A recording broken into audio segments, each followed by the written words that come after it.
Baccalauréat Centre étranger 2021, exercice A, évolution du sucre dans une boisson gazeuse. Les sodas sont des solutions acides constituées principalement d'eau, de dioxyde de carbone et de saccharose dissous. Lors de leur fabrication, les industriels indiquent sur l'emballage une date de durabilité minimale, DDM. Après cette date, le produit pourrait ne plus correspondre aux standards de qualité. Pour un soda, la DDM est généralement de 3 mois. Un soda acheté depuis longtemps est moins riche en bulles, mais ce n'est pas la seule altération constatable. En effet, le saccharose subit en milieu acide une hydrolyse qui est une transformation totale conduisant à la formation de deux autres sucres, le glucose et le fructose, modélisés par la réaction d'équation. Une mole de saccharose réagit avec une mole d'eau pour donner une mole de glucose et une mole de fructose. Le mélange de glucose et de fructose a un pouvoir sucrant différent de celui du saccharose, d'où une modification de la saveur sucrée de la boisson. La problématique de cet exercice est de déterminer le pourcentage de saccharose restant dans la boisson lorsque la DDM est atteinte. On réalise en laboratoire la réaction d'hydrolyse du saccharose à une température constante de 20 degrés Celsius et dans une solution tampon fixant le pH à 2,5. On effectue un suivi de la réaction par une méthode physique pour déterminer la concentration en saccharose notée S entre crochets. L'évolution temporelle de la concentration en saccharose est représentée sur la figure 1 suivante. Proposer une justification de l'utilisation d'une solution tampon de pH inférieur à 7 pour réaliser cette expérience. Un soda a un pH acide, l'hydrolyse du saccharose se fait en milieu acide. On utilise une solution tampon de pH inférieur à 7 afin que l'expérience se fasse en milieu acide à un pH constant. Expliquer pourquoi les mesures effectuées ne permettent pas de répondre directement à la problématique. La problématique de cet exercice est de déterminer le pourcentage de saccharose qui reste dans la boisson lorsque la DDM est atteinte.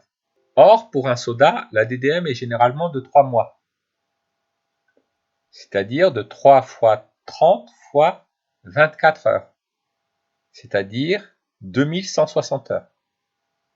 Or, les mesures ont été effectuées sur une durée de 1800 heures.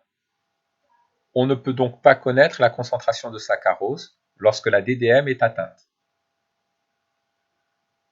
Pour pouvoir estimer le pourcentage de saccharose restant lorsque la DDM est atteinte, on souhaite modéliser l'évolution temporelle de sa concentration.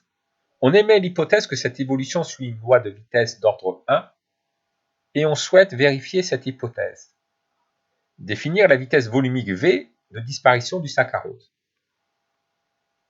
La vitesse volumique de disparition du saccharose est l'opposé de la dérivée de la concentration en quantité de matière de saccharose par rapport au temps.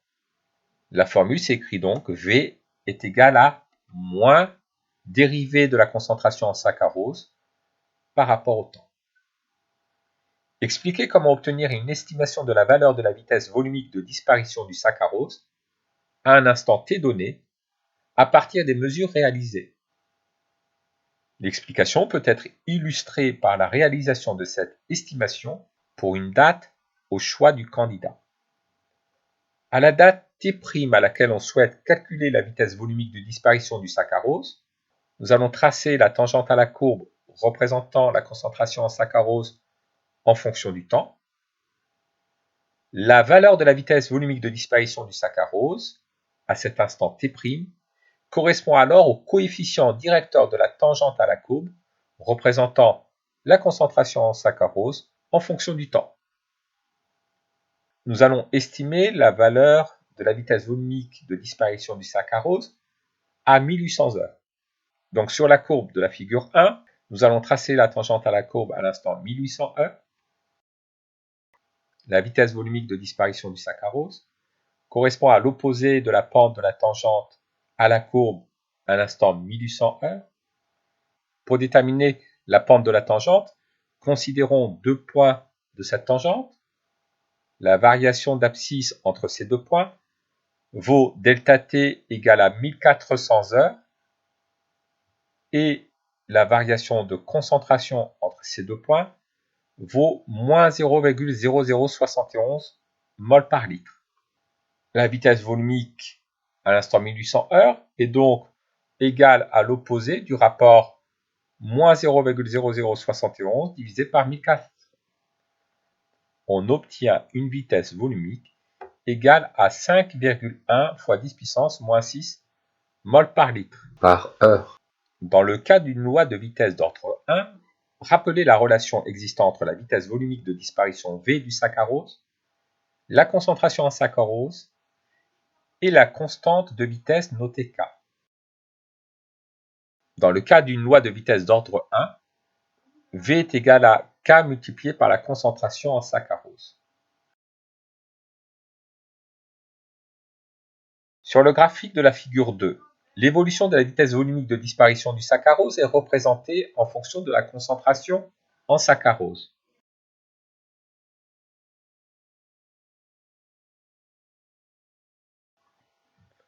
Discuter de l'accord des mesures avec une loi de vitesse d'ordre 1. Les points de la courbe représentant la vitesse volumique de disparition du saccharose en fonction de la concentration en saccharose sont alignés. La courbe est donc une droite. De plus, elle passe par l'origine.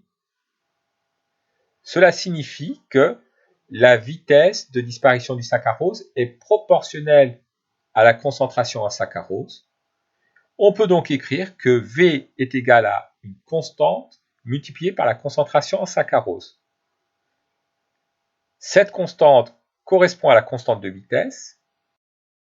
Cela vérifie donc la relation V est égal à K multiplié par la concentration en saccharose. Montrez que la constante de vitesse K a une valeur de l'ordre de 7,3 fois 10 puissance moins 4 heure moins 1. La constante de vitesse K correspond au coefficient directeur de la droite précédente, ou encore au coefficient de proportionnalité. Pour déterminer le coefficient de proportionnalité, nous allons considérer un point de la droite et lire ses coordonnées. Considérons le point de la droite d'abscisse 0,022 mol par litre et d'ordonnée 1,60 fois 10 puissance moins 5. Le coefficient de proportionnalité K est donc le rapport de l'ordonnée par l'abscisse de ce point, V sur concentration en saccharose. En passant à l'application numérique, nous obtenons 7,3 fois 10 puissance moins 4 heure moins 1. L'évolution de la concentration en saccharose s'écrit concentration en saccharose à l'instant t est égale à la concentration en saccharose initiale multipliée par l'exponentielle de moins k fois t. Rappelez la définition du temps de demi-réaction noté T1,5 et montrez que pour cette loi d'évolution, le temps de demi-réaction a la propriété d'être indépendant de la concentration initiale en saccharose. Le temps de demi-réaction T1,5 correspond à la durée au bout de laquelle la moitié du réactif limitant a été consommé. Le temps de demi-réaction est aussi la durée au bout de laquelle la concentration en quantité de matière du réactif limitant a été divisée par 2. On peut donc écrire que la concentration en saccharose à l'instant T1,5 est égale à la moitié de la concentration en saccharose initiale.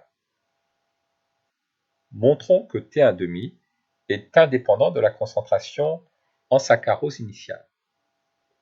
Alors la concentration en saccharose à l'instant T1,5 est égale à la concentration en saccharose initiale divisée par 2. D'après la loi d'évolution, la concentration en saccharose à l'instant T1,5 est égale à la concentration initiale en saccharose multipliée par exponentielle moins k fois T1,5. Divisons de part et d'autre par la concentration en saccharose initiale, nous obtenons que exponentielle moins k fois T1,5 est égale à 1,5. La fonction réciproque de l'exponentielle est le logarithme népérien. Composons de part et d'autre par logarithme népérien. Logarithme népérien d'exponentielle moins k fois T1,5 est égal à logarithme népérien de 1,5. Logarithme népérien d'exponentielle moins k fois T1,5, c'est égal à moins k fois t1,5. Logarithme népérien de 1,5 est égal à moins logarithme népérien de 2. Nous obtenons donc que t1,5 est égal à moins log de 2 sur moins k, c'est-à-dire logarithme népérien de 2 sur petit k. Le temps de demi-réaction est bien indépendant de la concentration initiale en saccharose. Déterminer la valeur du temps de demi-réaction dans les conditions de l'expérience. Nous pouvons utiliser la relation précédente pour déterminer le temps de demi-réaction. Le temps de demi-réaction est égal à logarithme népérien de 2 divisé par la constante de vitesse k. La constante de vitesse k vaut 7,3 fois 10 puissance moins 4 heure moins 1. Nous obtenons un temps de demi-réaction de 950 heures. Nous pourrions déterminer le temps de demi-réaction graphiquement. À l'instant initial, la concentration en saccharose vaut 0,025 mol par litre. Au bout d'une durée égale au temps de demi-réaction, la concentration en saccharose ne vaut plus que la moitié, c'est-à-dire 0,0125 mol par litre. D'après le graphique, la durée au bout de laquelle la concentration en saccharose n'est plus que la moitié de la concentration initiale est de 960 heures. Par lecture graphique, la concentration en saccharose initiale vaut 0,025 mol par litre. La concentration en saccharose à l'instant t1,5 ne vaut plus que la moitié de la concentration initiale, c'est-à-dire 0,0125 mol par litre. Cette concentration est atteinte à l'instant t1,5 égale à 960 heures. Estimer le pourcentage de saccharose restant dans le soda lorsque la DDM de 3 mois est atteinte. Nous avions vu que 3 mois valait 2160 heures. Partons de la relation donnant l'évolution de la concentration en saccharose en fonction du temps. La concentration en saccharose à l'instant t', c'est-à-dire à 2160 heures, est égale à la concentration initiale multipliée par l'exponentielle de moins k fois t'. Nous en déduisons que le rapport de la concentration en saccharose à l'instant t' sur la concentration en saccharose initiale est égal à exponentielle de moins k fois t'. T' valant 2160 heures et K valant 7,3 fois 10 puissance moins 4 heure moins 1, nous obtenons un rapport concentration en saccharose à l'instant T' sur concentration en saccharose initiale de 0,21, c'est-à-dire de 21%. Lorsque la DDM est atteinte, le pourcentage de saccharose restant est de 21%.